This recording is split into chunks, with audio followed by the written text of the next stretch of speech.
자, 그래서 지금까지 이제 줄거리를 드미트리 관련, 미자 관련 이제 줄거리를 살펴보았는데요. 미자는 여러분 드미트리 애칭입니다. 그래서 드미트리 하면 이제 공식적인 중성적인 표현이지만 미자라고 이제 할 때는 작가의 주인공에 대한 애정이 이제 들어가 있다고 볼 수 있죠. 거리가 이제 짧습니다. 그렇습니다. 네. 알렉세이도 알료샤라고 불리고 드미트리도 미자라고 불립니다. 근데 이반은 거의 다 이반 혹은 이반 표도로비치로만 불립니다. 그만큼 이제 작가, 화자가 거리를 두고 있다는 표현이고요. 다시 이제 드미트리 미자를 보면 보시다시피 평생 자기 손으로 1푼을 안 벌어왔기 때문에 돈에 대한 표상이 관념이 전혀 없습니다. 그리고 이제 타인도 자기처럼 돈을 대하겠지 이렇게 생각을 하고 오로지 명예와 순수의 코드를 가지고서 모든 것을 다 해석하고 그렇기 때문에 상대방이 어떤 강교한 속임수, 트릭을 쓴다. 삼손오프처럼 그거를 이해를 하지 못하고 그 다음에 이제 호울라꼬바 부인이 보여주는 그런 실용주의 겉보기에는 막 이렇게 수다스럽고 속 없고 막 이렇게 멍청한 그런 귀족 부인처럼 보이지만은 사실 그렇지가 않은 거죠. 명민한 여지주이기 때문에 이제 남편 없이 살면서도 그 재산을 이제 유지할 수 있는 건데 그런 거를 이제 드미트리는 전혀 이제 알아보지 못한다는 거. 그리고 워낙에 돈을 근로소득이라는 걸 모르는 거잖아요. 드미트리는 계속 이제 부모 어머니가 자기 앞으로 남긴 유산을 아버지 통해서 계속 받으면서 쓰기만 해 왔기 때문에 세상 일이 이렇게 자기 뜻대로 안 될 수 있다는 걸 잘 모르는 거예요. 그 돈을 가지고 뿌리면은 사람들은 다 자기 비위를 맞춰주니까 내가 원하면 세상 일은 다 내 뜻대로 된다. 이제 이렇게 생각하는 거죠. 자, 바로 이거 드미트리의 이른바 순수함과 고결함. 우리가 이걸 아무리 높이 평가한다 하더라도 드미트리 나이가 여러분 28살입니다. 그 당시에 28살이면 지금 저의 나이 감각으로는 이거는 30대 중후반의 나이입니다. 근데 이게 남자가 이룬 이거는 전혀 미덕이라고 할 수가 없는 겁니다. 오히려 이거는 너무 멍청하고 대책 없고 한심하고 무책임하고 등등. 그래서 이런 그 드미트리의 순수악, 몰라서 악한 거, 특히나 그 스네기로프 대위한테 행했던 그런 이제 폭력적인 행위라든가, 그 다음에 이거 순수하면서 동시에 무지한 거죠. 나이브한 거, 무식한 거, 무지한 거, 이것이 이제 결과적으로는 드미트리에게 이제 누명이라는 크나큰 시련을 안겨주게 됩니다. 그리고 이제 우리가 작가 차원에서 이 까라마조프가 형제들 작가 차원에서 이제 보면 이게 결국 죄와 벌, 그 다음에 구원의 문제를 다루고 있는데, 드미트리가 안 죽였잖아요. 간단히 드미트리는 표도를 죽이지 않았습니다. 근데 여기서 작가가 문제 삼는 거는 뭐냐면 너가 아버지를 실제로 죽이지는 않았지만 죽이고 싶어 하지 않았냐 이겁니다. 죽이지는 않았지만 죽이고 싶어 했다라는 것 자체도 죄다라고 이제 도스텝스키는 생각을 하고요. 그거를 이제 드미트리에게 일종의 이제 시련으로 던져줍니다. 죄와 벌, 그 다음에 이제 뭡니까? 죄를 통한 구원, 이제 이런 도식인데 드미트리가 막 처음에는 예의 그 열광자라는 그 정의답게 내가 십자가를 지겠어. 내가 아버지를 죽이지는 않았지만 너무나도 방탕하게 살았고 뭐 아버지를 그렇게 증오했고 등등등 하니까 나는 십자가를 질 거야 라고 이제 말은 합니다. 말은 하는데 그 여러분 공판 장면 떠올려 보시면 이제 마지막에 드미트리가 정말로 개같이 살았습니다. 잘못했습니다. 아버지를 증오했습니다. 잘못했습니다. 하지만 저는 아버지의 피해에 대해서는 아무런 죄가 없습니다. 라고 이제 그렇게 얘기를 했음에도 일말의 정상 참작도 없이 다 유죄 이제 이렇게 돼버렸는데 자기도 그래도 이제 그동안 자기가 살아온 게 있으니까 막 열광해가지고 그래도 내가 십자가를 지겠어 막 이런 식으로 나가는데 그 도스옙스키가 알료샤라는 인물을 통해서 이제 여기서는 남동생인데요. 통해서 형 그렇게 큰 십자가는 형을 위해서 마련된 게 아니야 라는 식의 이제 말을 흘립니다.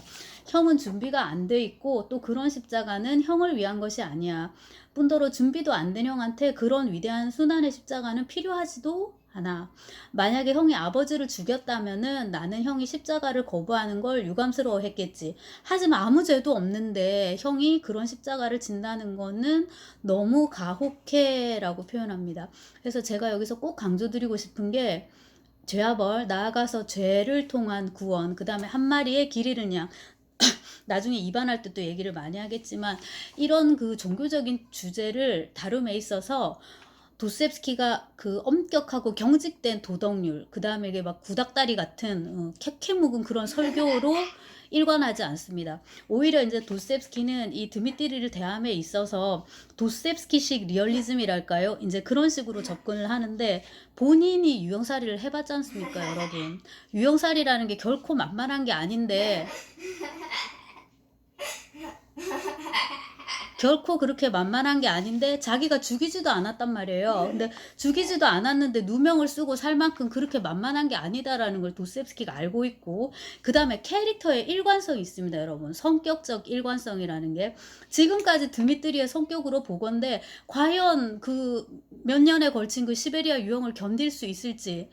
야, 알료샤야, 간수가 나한테 반말을 하기 시작했다, 그럽니다. 알료사가 찾아가니까. 근데 지금까지 막 돈 쓰고 막 이렇게 하니까 다들 얘 나으리 도련님 막 이렇게 했었는데, 이제는 뭐 다 이 여기서는 지금 반말을 하기 시작했다 돼 있는데, 실은 막 쌍욕하고 이제 막 거칠게 이렇게 나가는 거죠.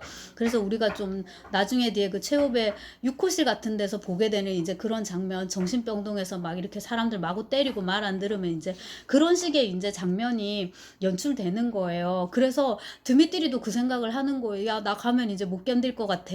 내 안에서 새로운 사람이 태어났어. 막 열광했지만 만약에 내가 정말로 시베리아 유형을 가면은 그거를 결국 못 견딜 것 같고, 새로 태어난 사람마저 배반할 것 같다. 이제 이런 식의 말을 합니다. 그래서 저는 이 대목이 굉장히 리얼리티가 높다고 생각이 돼요. 근데 이제 얘를 어떻게 탈출을 시킬 것인가, 이건 또 이방과 관련된 건데, 뇌물을 먹이거든요.